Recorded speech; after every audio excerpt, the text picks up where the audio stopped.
Pradeep sir, Karnataka में हिजाब पर बवाल मचा हुआ है कि शैक्षिक संस्थानों के अंदर जो छात्राएं हैं वो हिजाब पहन कर गई और उसके बाद जो कुछ हुआ पूरे देश ने देखा, पूरे मीडिया में इस चीज को फैला हुआ है। ये बात लोग पक्ष की कर रहे हैं, विपक्ष की कर रहे हैं, और लोग बात हिंदू की कर रहे हैं, मुस्लिम की कर रहे हैं, लेकिन कानून की बात यहाँ कोई नहीं कर रहा।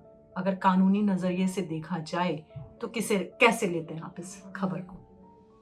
शिप्रा, इसमें कानून जो हमारा है, पहली बात तो मैं शुरुआत आपको अपने कॉन्स्टिट्यूशन से शुरू करना चाहूँगा।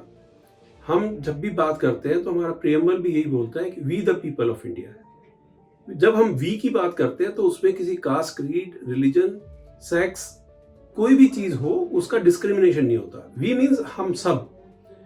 अब जो ये हिजाब का मामला आजकल नेशनल लेवल पर चल रहा है, दो तीन चीजें मेरी समझ में आती है। एक तो मुझे लगता है कि ये पॉलिटिकली मोटिवेटेड होता जा रहा है डे बाय डे, क्योंकि अदरवाइज इतना बड़ा इशू नहीं था। पहले से भी हर तरीके से लोग बाग ड्रेस कोड्स स्कूल्स कॉलेजेस में हमेशा होता था।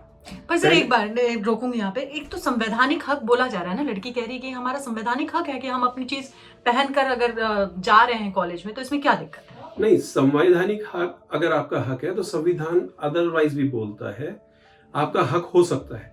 लेकिन अगर आर्टिकल कॉन्स्टिट्यूशन की बात करें तो कॉन्स्टिट्यूशन में आर्टिकल 14 से 18 तक जो भी आर्टिकल्स हैं हमारे, वो सारे इक्वलिटी की बात करते हैं, एबोल्यूशन की बात करते हैं, discrimination on the basis of caste, creed, sex, colour etcetera की बात करते हैं। तो जब इक्वलिटी की जब हम बात करेंगे तो जैसा कि मैंने पहले बोला कि प्रियम्बल भी हमारा वी से शुरू होता है। वी में आपका राइट क्या है वो एक ठीक है, कॉन्स्टिट्यूशन ने आपको एक राइट दिया है। लेकिन कोई भी राइट, कोई भी कॉन्स्टिट्यूशन का कोई भी आर्टिकल ये अलाउ नहीं करता, और ना ही करना चाहिए कि अगर किसी आपके एक्ट के कारण से अगर कोई अनरेस्ट आता है या कोई कंट्रोवर्सी क्रिएट होती है, तो मेरे को लगता है कि इतना बड़ा इशू ये था नहीं। और वैसे भी एक ये शुरुआत हुई कर्नाटका से। कर्नाटका के एक स्कूल में, कॉलेज में एक लड़की हिजाब पहन के आई, उसका अपोज कुछ वहाँ के लोकल स्टूडेंट्स ने किया। अब कहने की बात ये आ रही है कि आज राइट की अगर हम बात करेंगे तो हिजाब पहनकर वो लड़की आ गई, कल को कोई दूसरी धर्म जाति का आदमी खड़ा होकर वो कहेगा कि मैं गाउन पहन के आऊंगा, परसों कोई कहेगा मैं भगवा कपड़े पहन के आऊंगा। हर स्कूल कॉलेज के अपने रूल्स एंड रेगुलेशन होते हैं, नॉर्म्स होते हैं, ड्रेस कोड भी होता है। ड्रेस कोड का मतलब ही जैसे कि आर्टिकल 14 में बताया, इक्वलिटी, सबको एट पार देखा जाए, एक समान देखा जाए। और इन ए वे ये भी कन्वे करता है कि हमारे सामने सब बराबर हैं, वो चाहे अच्छे बड़े खानदान से हो, रिच खानदान से हो, गरीब खानदान से हो, सबकी जब एक जैसी ड्रेस होगी तो वहां पर एक डिस्क्रिमिनेशन नहीं आएगा, जो हमारा कॉन्स्टिट्यूशन भी यही बोलता है। उसमें अगर किसी के दिमाग में, अगर हम एक मिनट के लिए ये सोच भी लें कि किसी पर्टिकुलर आदमी को एक पर्टिकुलर रिलीजन अगर उसमें कम पसंद है, तो किसी अगर ड्रेस सबकी सेम रहेगी तो उससे ये भी नहीं पता लग पाएगा कि ये कौन से पर्टिकुलर रिलीजन का है। ये in the interest of student भी है। पर सर ओवैसी साहब तो कह रहे हैं कि आर्टिकल 14, 16, 17 सबका अबॉलिशमेंट हो रहा है इस एक्ट के बाद। क्या कहेंगे आप? ओवैसी साहब क्या कह रहे हैं ये तो मुझे नहीं पता। ओवैसी साहब मेरे ख्याल में अगर अच्छे से कॉन्स्टिट्यूशन को पढ़ेंगे तो आर्टिकल 14 इक्वलिटी की ही बात करता है। इक्वलिटी की जब बात आती है तो इक्वलिटी में सब बराबर का आता है, उसमें डिस्टिंक्शन नहीं होता है। ओवैसी साहब क्या कहें, क्योंकि ओवैसी साहब एक पॉलिटिकल लीडर हैं, तो वो बात बोलेंगे कि जो उनको सूट करे पॉलिटिकली। ओवैसी साहब का कहा ना कहा कोई लॉ के नजरों में कोई मायने ज्यादा नहीं रखता है। मायने जो रखता है वो हमारा कॉन्स्टिट्यूशन रखता है, क्योंकि हम सब लोग कॉन्स्टिट्यूशन से बंधे हैं। ओवैसी साहब का कुछ दिन पहले एक स्टेटमेंट मैंने आया था कि जो इन्होंने शायद एक पॉलिटिकल रैली में बोला था कि हम भूलते नहीं है।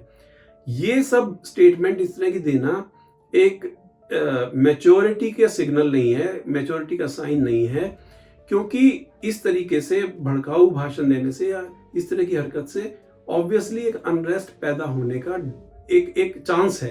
बेशक हो या ना हो वो डिफरेंट इशू है, लेकिन आपने तो एक अटेम्प्ट ऐसा कर दिया इस तरह की स्टेटमेंट देकर।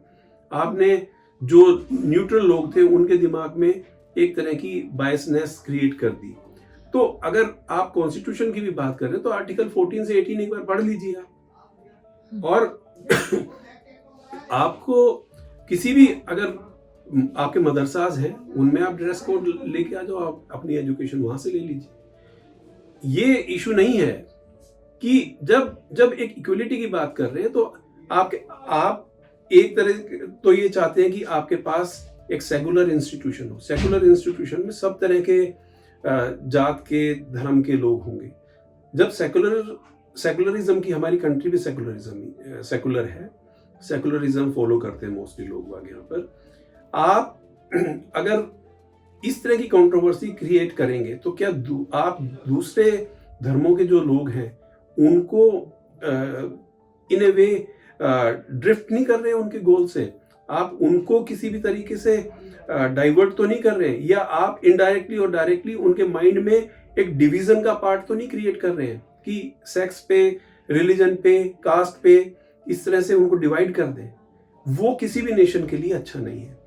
हमेशा अंग्रेजों के टाइम से अगर हम ले लिया जाए, इंग्लिश पीरियड से, ब्रिटिश पीरियड से अगर आप बात करेंगे तो हमेशा से थ्योरी जो हमेशा गड़बड़ करती है वो रूल होता है, जो डिवाइड एंड रूल। तो आप डिवीजन की बात करेंगे तो ये तो किसी कॉन्स्टिट्यूशन में नहीं लिखा है। कुल मिलाकर अगर हम इसको संवैधानिक नजर से देखें, कानून की नजर से देखें, तो क्या कहेंगे आप? कानून की नजर से, जैसा कि मैंने बताया कि प्रीएम्बल हमारा शुरू ही वी से होता है। We means we all, unity, collectivity. अगर हमें कोई भी ऐसा काम नहीं करना चाहिए कि 100 में से 80 लोगों को, अगर मेजोरिटी है या ज्यादा लोगों को एक स्कूल में सब बच्चे बराबर हैं, तो ऐसा क्यों हम कोई एक्ट करें कि आपके छोटे से एक एक्ट के कारण से एक अनरेस्ट पैदा हो जाए, अननेसेसरीली एक कंट्रोवर्सी पैदा हो जाए। और मैं तो उन लोगों को भी क्रिटिसाइज करना चाहूंगा जो ऐसे लोगों को प्रोपेगेट करते हैं और उनको किसी भी तरह की हेल्प देते हैं।